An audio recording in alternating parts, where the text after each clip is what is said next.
Olá, meu nome é Silvia Han e hoje eu quero contar para você uma das coisas que mais me chateavam quando eu estava acima do peso. Antes disso, quero te convidar você a ir lá no meu canal no YouTube, é Silvia Han, e também eu tenho atendimentos online, quando voltar presencial também de hipnose com PNL, psicologia.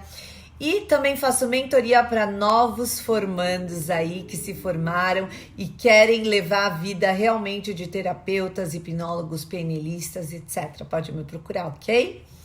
Então vamos lá. Uma das coisas que eu acho que, eu tenho certeza, aliás, que mais me feriu quando eu estava acima do peso é que eu passei a ser irrelevante. Eu passei a ser invisível. Eu passei a ser desprezada e eu sentia isso. Sabe, toda vez que eu chegava num lugar, eu percebia que as pessoas não estavam nem aí comigo, justamente porque eu tinha aquele físico, porque eu tinha engordado, porque eu não era mais magrinha a mesma, sabe? As pessoas vinham me dar oi, só que com um certo desdém, não ficavam muito perto de mim. E eu sabia disso, porque eu também me sentia muito mal. E é por isso que eu acredito que muitas das pessoas que estão obeso ou acima do peso não gostam de participar de eventos sociais. Porque existe um certo bullying velado para quem está acima do peso. Porque vamos confessar, ninguém quer estar acima do peso. É uma coisa que todo mundo foge. Porque a sociedade hoje admira, impõe, e realmente é bonita quem é magra. É uma beleza aclamada. São épocas, né? Tem épocas que a moça gordinha, cheinha, ela era mais aclamada. Hoje em dia não, hoje em dia quem é magra é que tem o corpo ideal, é a mulher bonita. E realmente eu tava me sentindo muito feia, eu me sentia muito humilhada. E eu não gostava de ir a eventos sociais. Eu me escondia muitas vezes atrás de uma roupa muito largona, só usava preto. E isso me fazia muito mal. Porque eu me sentia mal e as pessoas se sentiam mal por mim. Você já viu isso? As pessoas olharem para você e sentir uma certa pena, uma certa dó. Porque eu era magra, então as pessoas chegavam em mim e elas olhavam com aquele pensamento: nossa, Silvia, o que aconteceu com você? E realmente eu me pegava pensando: gente, o que aconteceu comigo, né? E foi depois da gravidez, então era muito fácil e muito cômodo para mim eu colocar a culpa, entre aspas, para mim na gravidez. Então eu pensava: poxa, eu engravidei, eu tive problema na gravidez, eu tive pré-eclâmpsia. E eu ficava tentando me justificar com esse diálogo interior de: ah, coitada, ela teve pré-eclâmpsia, coitada, Silvia, você passou por momentos desafiadores no casamento, coitada, se as suas filhas, as duas foram para UTI, nasceram com peso muito baixo, nasceram muito prematuras. Então eu ficava me alimentando com esse tipo de sentimento. Isso não estava me ajudando, pelo contrário, isso fazia eu comer mais, isso fazia eu ficar naquele estado. Então, para eu sair desse estado e para eu começar a me movimentar em direção ao que eu realmente queria, eu tive que chegar no fim do poço. E eu tive que assumir que para mim estava horrível aquela posição. Tava horrível eu chegar numa janta de família, minha mãe olhar pra minha barriga e falar: que é isso? Pegar na minha barriga assim e falar: que é isso? Que barriga é essa? Porque mãe é mãe, né, gente? Pai é pai, eles querem o nosso bem. Ela não falava isso por mal, mas aquilo me ofendia porque era a realidade. O que era aquela barriga? E eu mesma olhava para aquela barriga e falava: meu Deus, e agora? O que eu vou fazer? Então foi quando eu realmente comecei a me sentir muito, muito mal. Quando a dor de estar obesa foi maior do que o ganho que eu estava tendo. Né? Porque você tem ganho por estar acima do peso.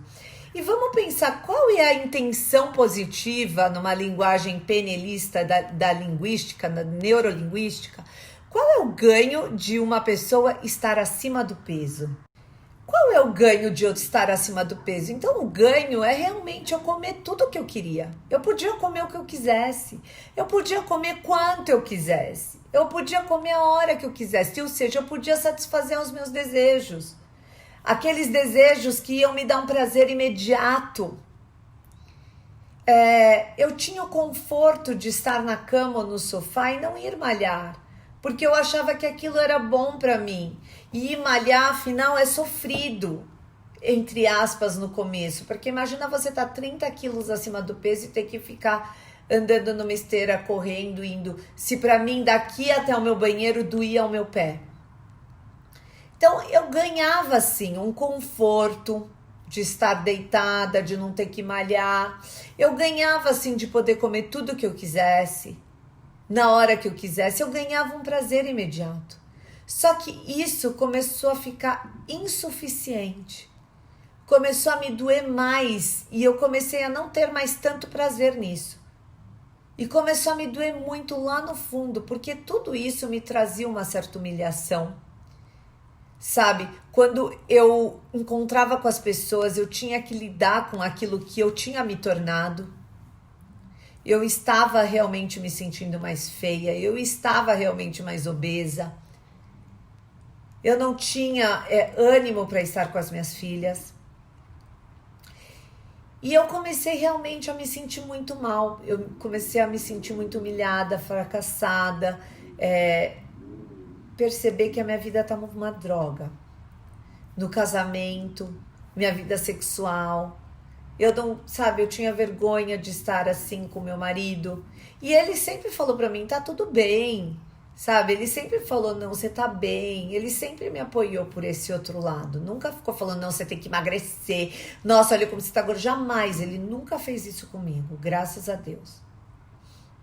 Mas eu sabia, a gente sabe, a gente sente. Eu sabia que eu não estava bonita, eu sabia que eu não estava, nossa, gostosa, desejosa. Então, todo esse ganho começou a ficar pequeno, né? Perto do prazer que eu estava sentindo, ou da dor, na verdade. E eu realmente comecei a querer mudar, de verdade. E foi aí que eu comecei a pesquisar sobre como emagrecer, foi aí que eu comecei a pesquisar sobre quais exercícios eu poderia fazer. Eu comecei realmente a pensar dentro de mim, comecei a fazer cursos para transformar minha vida, comecei a fazer PNL, comecei a buscar hipnose, comecei a fazer coaching e cuidar das minhas emoções. E foi aí que realmente a minha vida virou a chave. Então olha como é importante a gente aprender. Porque o aprendizado, ele traz novas possibilidades, ele abre novos caminhos que antes a gente talvez não estava enxergando. O conhecimento, ele é luz. Ele é luz. Muitas vezes a gente fica ali fazendo sempre as mesmas coisas e na ignorância. Muitas vezes perceber no piloto automático, mas a ignorância, ela é uma escuridão. Então você não sabe como fazer para sair. E muitas vezes você necessita de conhecimento, de luz, para ver que, nossa, eu tenho esse outro caminho, eu posso mudar minhas crenças, eu posso me reprogramar, eu posso cuidar das minhas emoções através de hipnose, de coaching, de terapias e começar a melhorar e retomar a vida e ficar muito melhor. Então é isso que eu espero para vocês também. Se você passou por isso, escreve aqui nos comentários, tá? Então eu queria compartilhar isso com você. Beijo!